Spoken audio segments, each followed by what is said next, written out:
Hi guys, welcome back to my XVS guide. Now I'm gonna review Akstar and Cleome. So let's start from their stats.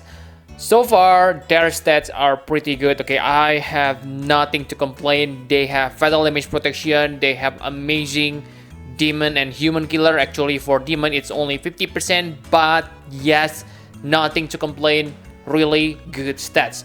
But again, if you compare it to true dual wield characters, then maybe this is kind of strange because like you can see that last gen get 280% attack boost, while Akstar and Cleome they only get like 200%.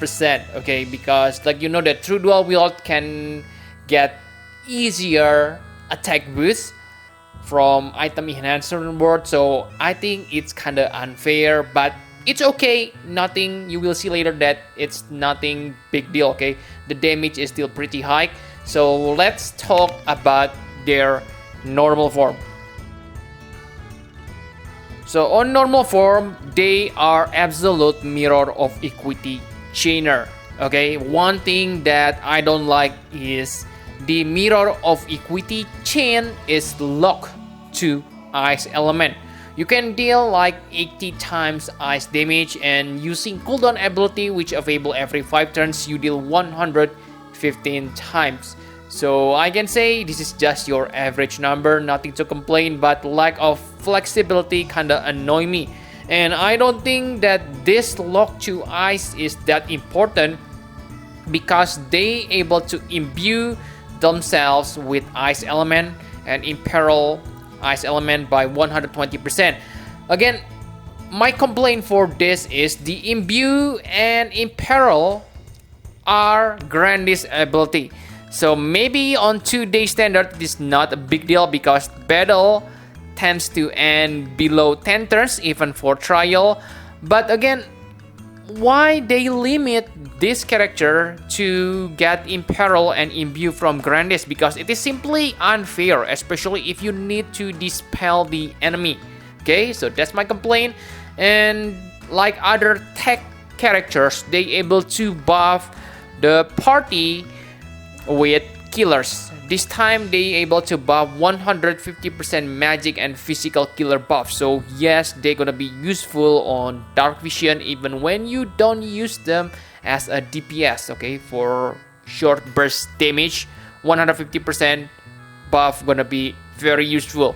They also have nice support ability. Okay, they able to restore like about 100 MP per turn for 4 turns. Okay, very nice. They also give your party faster ability rate and limit burst damage. So yes, pretty good and pretty nice.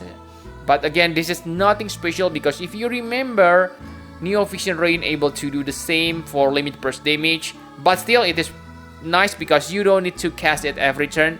Cast it and it will refresh every turn. Very nice. Okay. And another Grandis ability they able to use is kind of strange because this only boosts 15% ice and dark physical damage and 200% limit burst damage. Again, I really want to complain here because I have said this. Okay, both characters, I mean Akstar and Cleome, are kind of resemble to last gen, but for last gen their limit burst damage buff comes from cooldown ability. So I think it's kind of unfair, okay, especially if the battle lasts for long time. Okay, and for limit burst, like you can see, it is same 100 times damage, tech chain, same damage like last gen. And if you take a look here, both of them also get 300% limit burst damage at minimum, 100 from passive and 200% from buff. So in the end, they deal exact same damage modifier. Okay, so that's for the normal form. Now let's talk about the Brave Shift form. Again, like last gen, on Brave Shift form, they become tech chainer, okay, on normal ability. The difference is for last gen, their tech chain locked to fire element, but for this one, their tech chain locked to dark element. But like you can see, the damage modifier is better than last gen here, so pretty nice. Okay, 82. You can deal 90 times if you activate their cooldown ability, which increase damage modifier. And they also have finishing attack finisher. Okay, you can deal like 300 times damage when you reach the maximum from your damage modifier cooldown ability. But you cannot triple cast this. I know if you're able to triple cast this, then this gonna be very OP. But again, if you cannot triple cast this, I think this is not special or anything great. Okay, just your normal damaging ability on today's standard. So I can't say anything about it. Okay, and for the support abilities, it is still the same like before. You can buff killer and restore MP, but on this form they have additional support, which is kind of strange. They able to give everyone 300% attack buff, which is very nice, but it only activated after 2 turns, so it is not reliable on dark vision or something like that, unless you really want to survive until the 3rd turn. Okay, and after 3rd turn it only lasts for 1 turn, so nothing great, I guess, from this. And the strange thing is this ability imperil instrument resistant. What? Who used instrument? Really strange. Okay, and for Granny's ability, it is still the same like before, but on this form you get dark imbue and imperil instead of ice. Okay, and for the limit burst itself, okay, I can say that it's about the same like last gen, because yes, if you remember, last gen Brave Shift limit burst deal 145 times damage, but this one deals 125 times. Okay, but this imperil katana resistance. So after using this once, when you use it the second times, when katana resist still persists on enemy, then it will deal about the same damage. Okay, talking about damage, it's kind of complicated, so let's talk about it on equipment. Okay, surprisingly, I have used FFBE equip, and the condition is like following this one. Okay, 25,000 defense enemy with 80% break and 120% ice imperil, and all the characters already have ice elemental imbued on them. Both characters also get 200% limit burst damage buff, so I can say it's about equal. But for Akstar and Cleome, I add 15% ice damage and 15% katana imperil, because they able to do that by themselves. So in the end, like you can see that the damage is, the winner is Akstar and Cleome. Okay, it is not by high margin. Okay, about 15 million, so I guess about 10 to 15% difference. But again, this is because Akstar and Cleome get advantage on ice and katana imperil. Okay, I know they're able to do it by themselves, but let's say you get another source. Let's say you get fire damage buff from Neo Vision Rain, then I can say that last gen is probably better.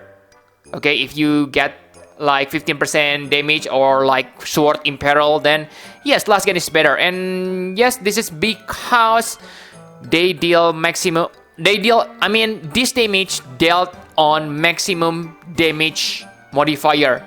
So yes, last gen have the 500% chain damage modifier cap, but for Akstar Cleome, they only limited to 300%.